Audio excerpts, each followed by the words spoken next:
سید الطاف بخاری صاحب اور پارٹی کی قیادت کے ساتھ میں نے شروع میں جب نام لے لیا اپنے قائد جناب سید محمد الطاف بخاری صاحب کا، میں نے اس کے ساتھ جوڑا قائد کاروان.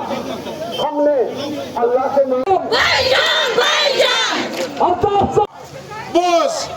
بوز مین بینی سر پپکر پتہ گوڑ بوجو.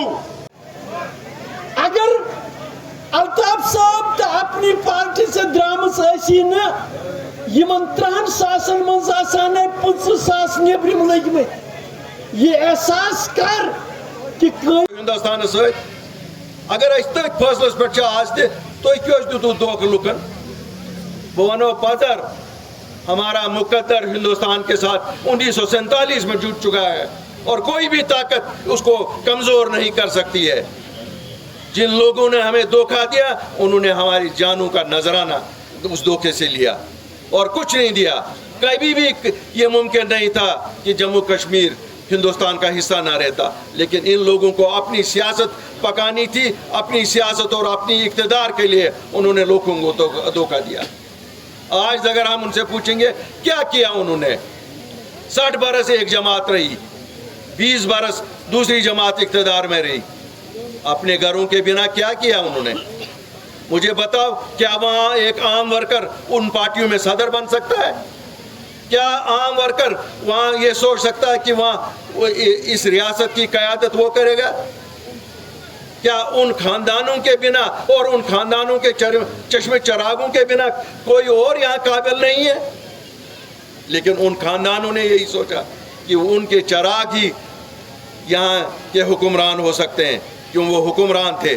ہم لوگ کوئی حکمران نہیں ہیں، ہم خدمتگار ہیں اور یہ جماعت خدمتگاروں کی ہے. آپ کے خدمتگار ہیں. پڑھایا کیونکہ ہمارے لوگوں پہ عتاب تھا. ہمارے بچے جیلوں میں تھے، ہمارے بزرگ جیلوں میں تھے، ہمارے نوجوانوں کا ہمیں پتہ نہیں تھی ہندوستان کے کس جیل میں کون ہے. ہماری ماں بیٹیاں پریشان تھی، ہمارے دکاندار یہاں پریشان تھے، ہمارے ٹرانسپورٹر پریشان تھے. ٹورسٹ آتا نہیں تھا، ہاؤس بوٹ والا بیٹھا تھا، سومو والا بیٹھا تھا، ٹیکسی والا بیٹھا تھا. مطلب ہے ہر ایک سیکشن پریشان تھا. اگر اس وقت لیڈر سامنے نہیں آئے گا تب کب آئے گا؟ یہ تو اقتدار کے وقت ہمیشہ آئے ہیں. یہ دونوں جماعتیں اقتدار کے لیے یہ آئیں، لیکن جب بھی کشمیر میں مصیبت لوگوں پہ آن پڑی یہ بھاگے تھے. یہ کبھی یہاں نہیں تھے. 1990 میں کہاں تھے یہ لوگ جب لوگوں پہ مصیبت آئی تھی؟ اس وقت یہ لوگ یا لندن میں تھے یا دلی میں عالی شان محلوں میں بیٹھے ہوئے تھے اور ہمیں کہتے ہیں ہم تو یہیں کشمیریوں کی خدمت کے لیے بیٹھے تھے. وہ لیڈر جو آج اپنے آپ کو بہت بڑے بڑے لیڈر کہتے ہیں، ان کو ذرا پوچھے 1990 سے 96 تک کہاں تھے؟ کون یہ کشمیریوں کا حال پوچھتا تھا؟ کون ان کے بچوں کی لاشیں اٹھاتا تھا؟